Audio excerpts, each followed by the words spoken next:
Swayam Prabha. Digital India. Educated India.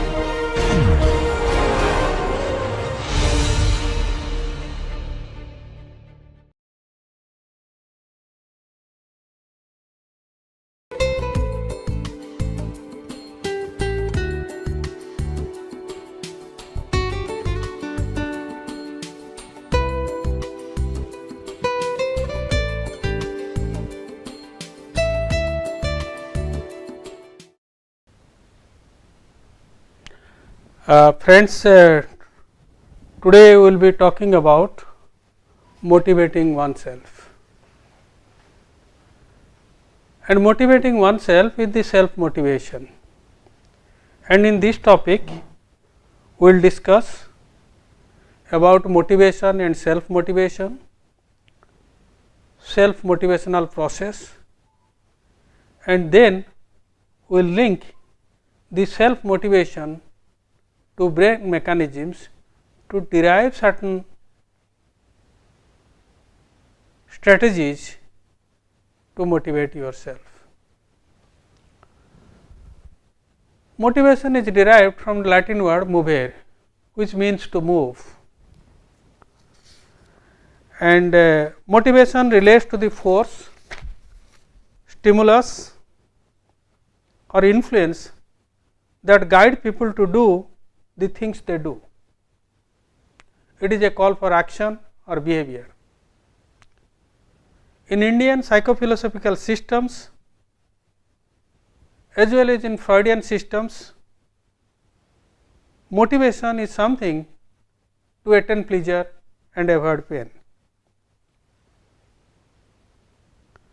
Conceptually, there are three components of motivation.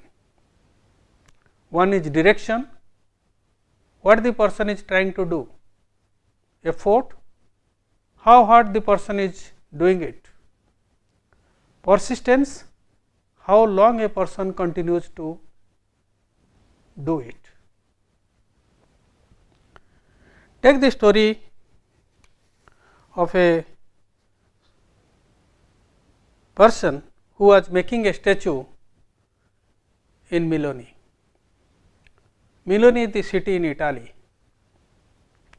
and the sculptor was making the statue in the corner of a city. Another sculptor was standing nearby. He asked the maker of the statue, "Why you are putting so much of effort and doing it consistently? And because the statue is located in the corner of the city, nobody will come to see it." Then the maker of the statue replied, "If I do not see it, the God is at least seeing it. So therefore, I will do the job as per my conscience." Here it sets a symbolic message to the other person.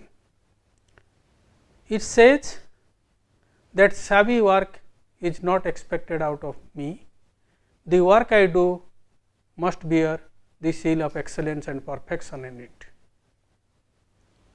And when the sculptor was making the statue,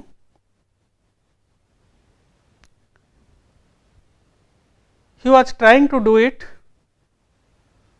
putting the hard work to do it and complete it, and he was not suspending the job or socializing with others till the making of the statue is completed. So, it shows the motivation of the individual to do a particular job. And in this context, let us now discuss what is this motivational process. And the motivational process speaks that individual has certain drives, needs and wants or expectations. The needs can be physiological or it can be social. The lower order needs are the needs for food, cloth and shelter. The higher order needs can be need for self esteem, actualization or love and affiliation needs. So, these needs, when these are not satisfied as per the individual, they raise certain tensions, and these tensions lead to certain internal or external behavior.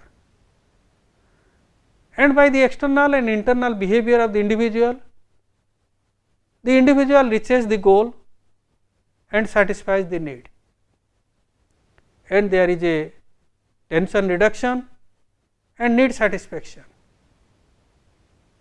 But human being is all the time a wanting animal. If one need is satisfied, another need will pop up. Again the individual tension will be aroused. Again he will show the behavior and make attempts to reach the goal what he wants to achieve. But in between the behavior or the activities and the goal, there may be certain barriers, obstacles, so that the individual may not reach the goal. If the individual wants to reach the goal to become a graduate from IIT, then in that case he must be qualifying at the graduate aptitude test. Suppose he does not qualify. If he does not qualify, then in that case the goal is not realized. He is studying seriously, making attempts to do the job, regularly doing the exercise for that, so that he can score a good rank in GATE exam and enter for graduate study in IIT. Because he is unable to qualify in GATE, automatically there is a failure, he is not able to reach the goal, and the failure may lead to frustration, aggression, or certain compensatory behavior in terms of defense mechanisms in the part of the individual. All of us meet the failure. Failure is a stepping stone to success. Some people are there with few failures, they will become frustrated, they will become aggressive, they will show some defense mechanisms. But some other persons are there, those who will with failures, they will try again and again till they reach this success, and that is called the functional coping. One is dysfunctional coping, where the failure is associated with the frustration, aggressions, identification with other person to justify his behavior, or rationalizing his behavior by giving a false reason in case of a true reason, and so on. But some people are there, they can divert the goal. If I cannot enter into IIT, then I can go to some other colleges to do the graduation. So, therefore, all of us go for a substitute goal, but continuous failure in the main goal will breed frustration in certain individuals, and they will take recourse to defense mechanisms to justify themselves, whereas for other individuals every failure will be a stepping stone to learn and grow, and they will learn from their mistakes, and they will develop themselves, and they will surpass the difficulties, and that is called a functional coping behavior. With continuous failure, if all the time the individual shows the defense mechanism, frustration, aggression, compensatory behavior, then in that case the normal behavior of the individual turns abnormal, and this is called a dysfunctional coping behavior. Having said about this, then this motivation is basically a need satisfying and goal seeking behavior. Even if it is the direction, three dimensions we have identified, that is the direction, effort and persistence, basically it is a need satisfying and goal seeking behavior. And there are certain characteristics of this motivation. One is that motivation is a psychological force that contributes to a person's degree of commitment. It includes drives and desires for goal attainment that regulate the direction, intensity and persistence of human action. As in the case of the maker of the statue, you can understand that when he was making the statue, at that time you are consistently concentrating on the job what he or she was doing. and he was putting effort constantly so that the job is completed, and he is not chatting or he was not chatting or socializing with others till the job was completed, and that was his persistence in the job. Similarly,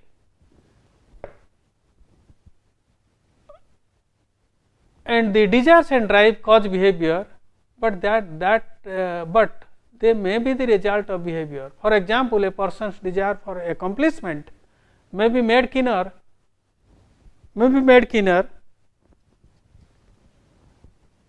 by the satisfaction gained from achieving a preferred goal, or it may be dulled by failure.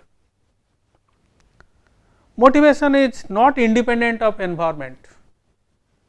For example, people in business, those who have the reputation for excellence, quality and service, tend to continue in the same fashion to keep their reputation intact. And also, what motivates one individual may not be the same for another individual. Money may be a motivator for some people, but as one grows in life, then the desire of the brain dominates over the desire of the belly.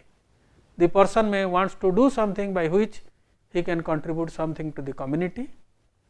He can do excellent job which will be recognized. So, the desire of the brain, the desire of the brain dominates with the growing age, which may not be so in the case when one starts a career.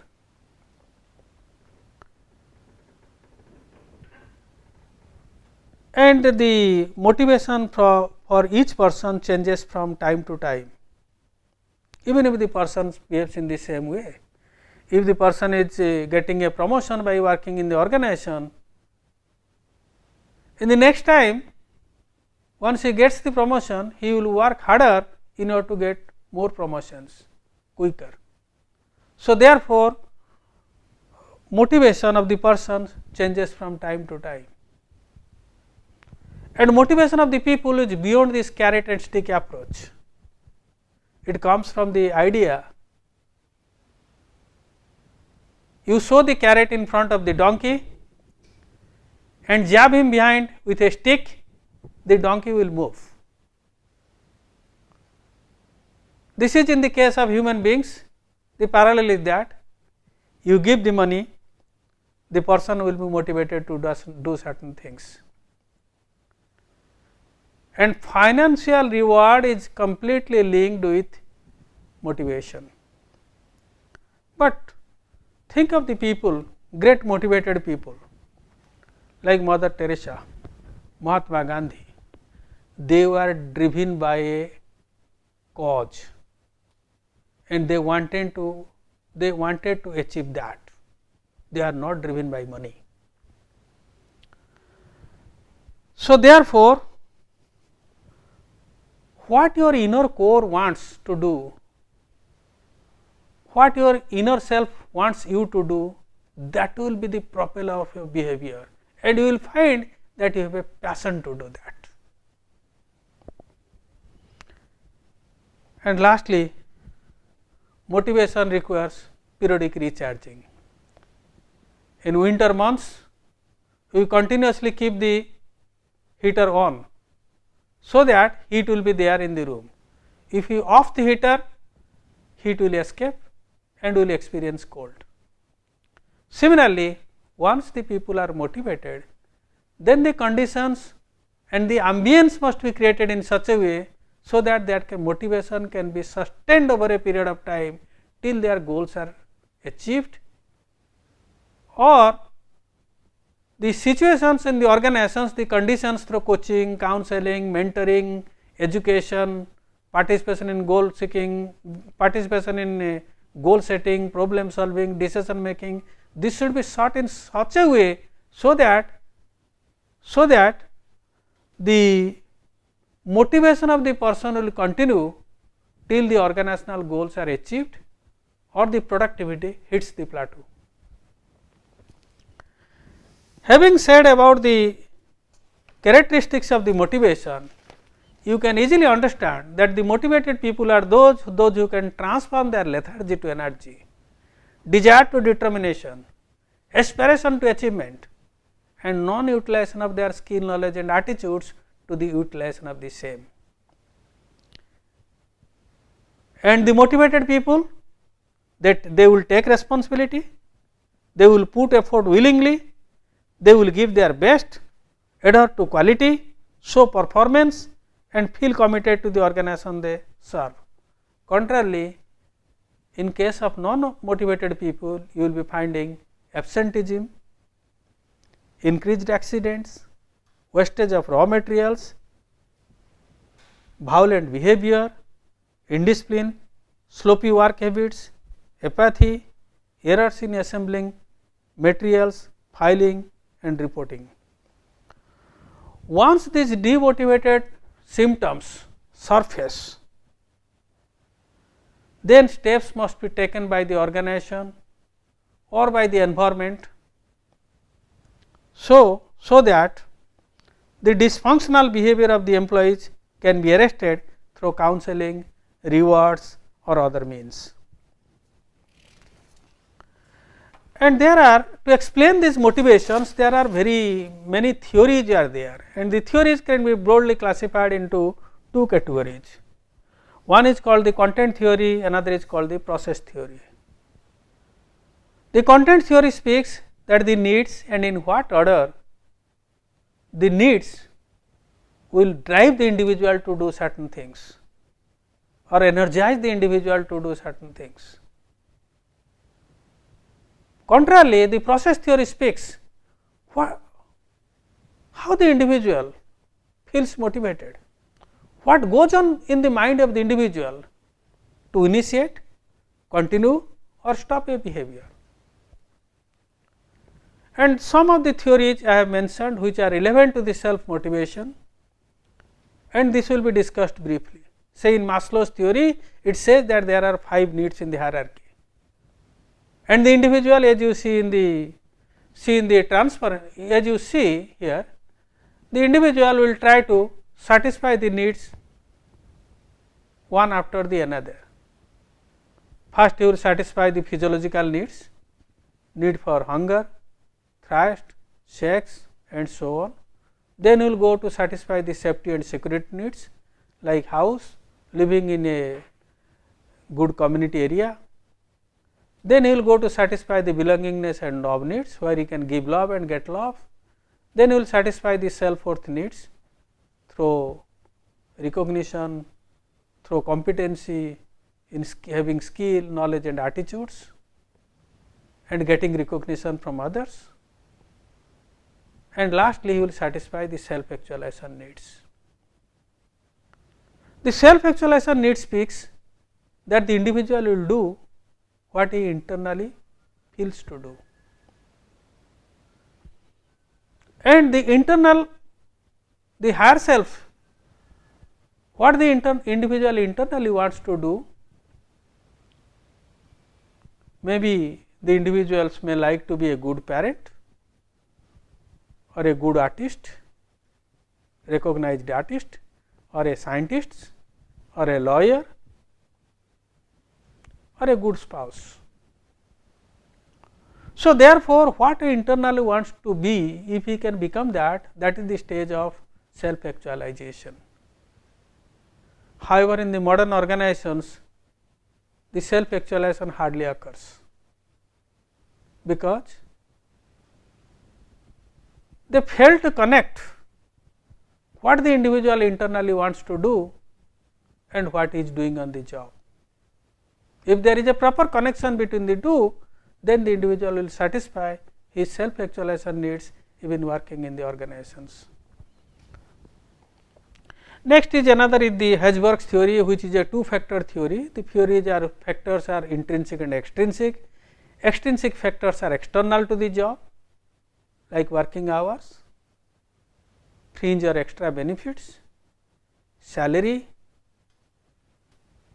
welfare facilities, these are external to the job. So, also interpersonally external factors related to the job are relationship with peers, relationship with subordinates and relationship with superiors. And there are certain needs which is called intrinsic. That means, when the person is doing the job, is the person feeling that he is growing, there is a sense of achievement, there is a sense of advancement, and the job is exciting and challenging to the individual. These are called the intrinsic needs. And his main theme is that intrinsic needs are the motivator of behavior compared to the extrinsic needs. And it was long back, it was in around 1960 that the theory came into existence, and the two factor model was accepted. Similarly, Markland's another need theory is that, which speaks about the three types of needs, like need for achievement, which mentions a desire to do something better compared to past, and there is a need for affiliation, the desire to establish the relationship, and there is a need for power, that is the desire of the need, the ability on the part of the individual to exert the influence on others. So, these needs are acquired and it can be taught, and this need for achievement is equated with entrepreneurial potential, and these needs vary from one individual to another individuals. The achievement oriented persons all the time try to do better compared to the past. They want to do something which will benefit the society and increase their personal importance, rather than the money they can earn. But here, in need for achievement, the individual wants to get a constant feedback how well he is doing, and if in the need for achievement, where there is a desire to constantly scale up your success, in that case, if the fear of failure is greater than the fear of success, then the individual will not succeed in life. If the hope of success is greater than the fear of failure, hope of success is greater than the fear of failure, then it will drive the individual to march forward. And similarly, there are other theories, and the process theory, like it says that injustice, I am giving certain things to the organization in terms of my experience, in terms of my skill, knowledge and attitudes, and performing a job, and what I am getting from the job in terms of remuneration and other things.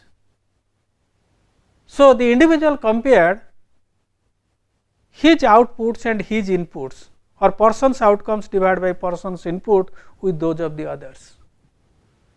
If he is equal, then he experiences the justice, otherwise injustice will prevail, which will lead to anxiety, tension, frustration, leaving the organization, persuading other employees to leave the organization, and so on.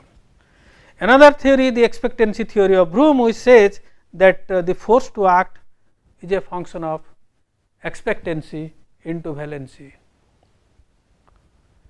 And here valency is the attractiveness of an outcome, whereas expectancy, the extent to which an individual believes that certain action will result in a particular outcome.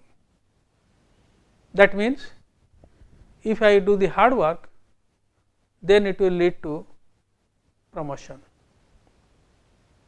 and preceding to the hard work, before every day I will give the call to my customers, so that I can sell more products, and this hard work will lead to the promotion. And by getting the promotion, my job responsibility I may feel that it may be attractive to me or it may be unattractive to me. So, the person, if he feel that by getting promotion I will be fired, I will not able to accomplish the goal, then it has a negative valency for him. If the person feels that by getting the promotion I will get social recognition, my financial condition will improve, and so on, that means the valency has got a positive valency. The multiplicative force of these two things decide whether he will have the force to act or not. Put it in simple term, motivation is determined by what people expect as rewards for their effort and the importance or the value attached to rewards, attached for rewards to them. Another theory is a goal setting theory, which mentions that if the persons self set the goal, and even if it is a difficult goal, then the person will attain the goal. A specific, important and difficult but attainable goal, when accepted, leads to higher performance than a general, unimportant and easy goal. So, self motivation, when in this context, that means if the person himself decides the goal and specify the goal to reach, he will easily achieve it. In the context of this, we have to talk about, keeping these theoretical perspectives, we will talk about self motivation. Most research on motivation are conducted in factory type of organization in Western countries, where the machine metaphor dominates. Man is a cog in the wheel, more likely he is more like a robot, and his switch must be put on and off by administering rewards and punishments respectively. And all the process theories and the content theories you have learnt, the dominant theme is that employees will work harder and smarter only when they are given some specific economic rewards, such as hiking pay, bonus, performance based compensation and so on. But the self conscious human being is beyond this input output calculus. We have seen the instances where everything seems the same to everybody, but one person decides and invests his or her energy and efforts, while others just hang back. In the same laboratory, with same level of education, experience and competency, and with same infrastructure, why do few scientists surpass their colleagues? Why do some employees outperform their peers under the same operating conditions? So, the answer to is that if you have will to work, you will do the work, and that is what self motivation is. And you will find out the ways and means to accomplish the goal without pointing out ungenuine constraints, lack of resources, non cooperation of colleagues, etc. Therefore, the annual calendar of Tata Steel in 1995 rightly mentioned at the top, will to work, will to win. And this self motivation, when you talk about the key to success, is knowing yourself. Who am I? What are the goals of my life? And create an extraordinary life. You may have trouble in studying, you may have trouble in business, trouble in interacting with others, or feeling engaged in work, or you may set a goal, or accordingly you can set a vision for yourself. And the vision is that it is a picture in your mind that you want, that must match with your passion, and you must have a love for that. In order to find out the vision for your life, hear the voice of your inner self. You reflect, meditate and visualize what you internally like to do. And when you ask yourself what I internally want to do, that means the inner self in the individual, what he wants to do or what he likes to do compared to the outer self will come out. And therefore, Einstein said, if you want to live a happy life, tie it to a goal, not to people or objects. And for this, to be feel self motivated with your vision and passion, first is that you do a SWOT analysis. SWOT analysis speaks about the strength, it speaks about the strength of the self, weakness of the self, which are individual specific. It also speaks about the opportunities and threats which are available in the micro environment. Say for example, you want to be a good researcher. So, in order to be a good researcher, you must graduated from a institute or from a educational college, and to be a good researcher, the first step is that your graduation degree. and then you apply some national tests, then you will do MS. Then after the MS, then you can go for some national test conducted by UGC or by the GATE and so on. So, once you appear the national test and clear the national test, then you will able to do the PhD. So, the strength, if you map within yourself, your strength may be like that, you have good analytical skills, you have a reflective mindset, like so on you will go on listing, you have a good mathematical bent of mind and you have good modeling skills, and more likely you are likely to be a good researcher. But the weakness, you similarly you can point out 1 to 10 in the yourself. After reflecting, you can point out that I have good ability, but at the same time I do not have good articulation power. I do not write very well in English. So, this may be your weakness. You may have analytic skills, reflective skills, mathematical ability, but at the same time and complex problem solving skills, but at the same time you do not have good language skills as well as articulation power. That is your weakness. And the opportunities in the micro environment is that you can study, do the MS, then you can clear the national test, and then you can enter into a PhD for doing a PhD in a good institute. The threat in the environment is that if you do not have the good writing ability in relation to your weakness, and if you do not have good articulation power, perhaps good companies may not hire you, or you may not get a good job in a good educational institutes. Once you list this strength and weakness of yourself and see the opportunities available in the micro environment and the threats that pose to you in the micro environment, you can make the adjustment accordingly. That means, in order to override in order to cross the threats, what you need to do during your career of research, you have to develop your writing skill as well as the articulation power, so that you can publish more papers and it will be recognized by industry or by a good educational institute where you can fetch a career in research. So, therefore, by doing the SWOT analysis, you can smoothen the achievement and career change, and you can develop your new skills, knowledge and interests, and you can motivate yourselves. And for motivating yourselves, one important thing, as you have said earlier, is the goal setting for self motivation.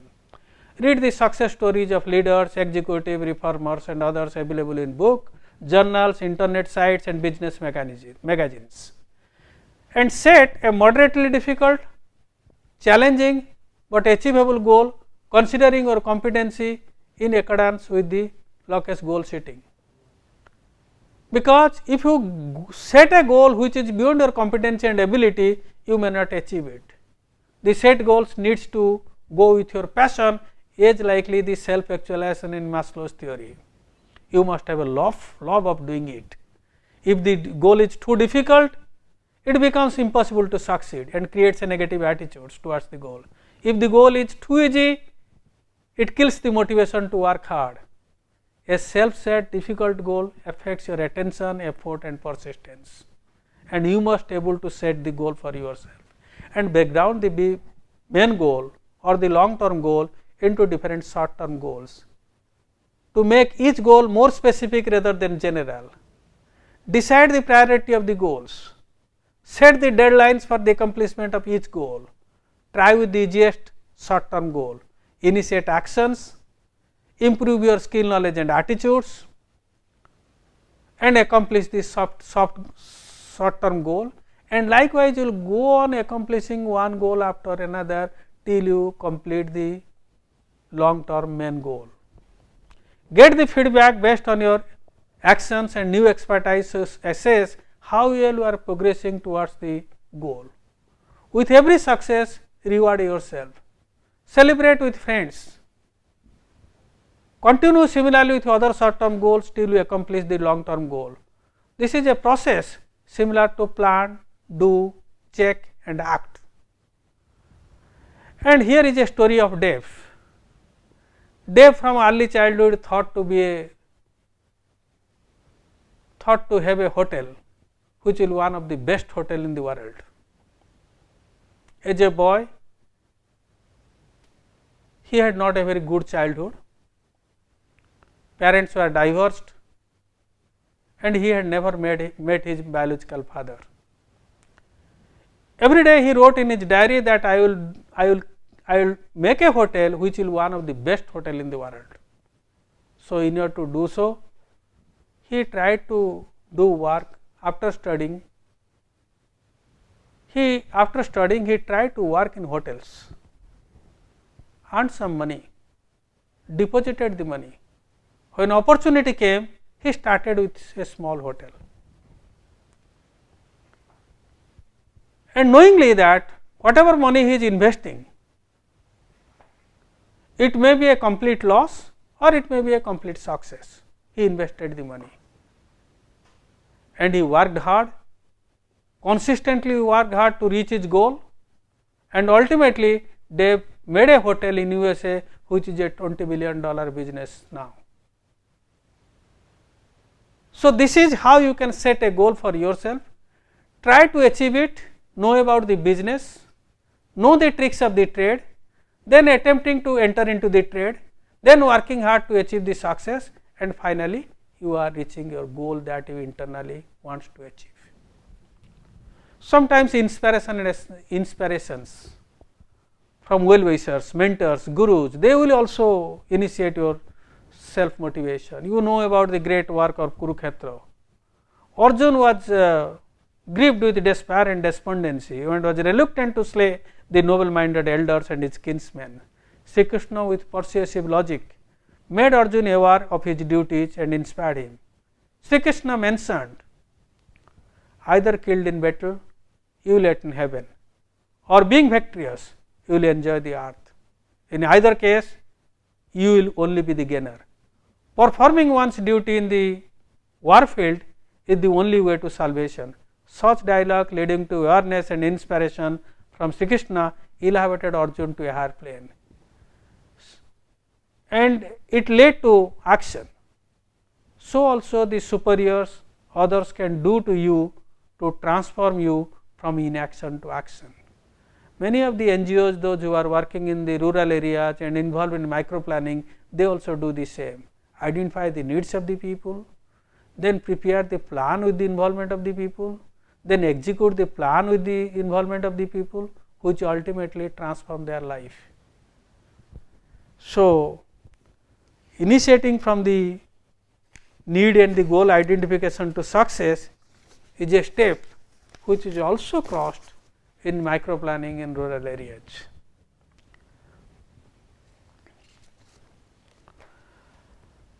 And what we have told, that motivation is a state, not just psychological, but also biochemical.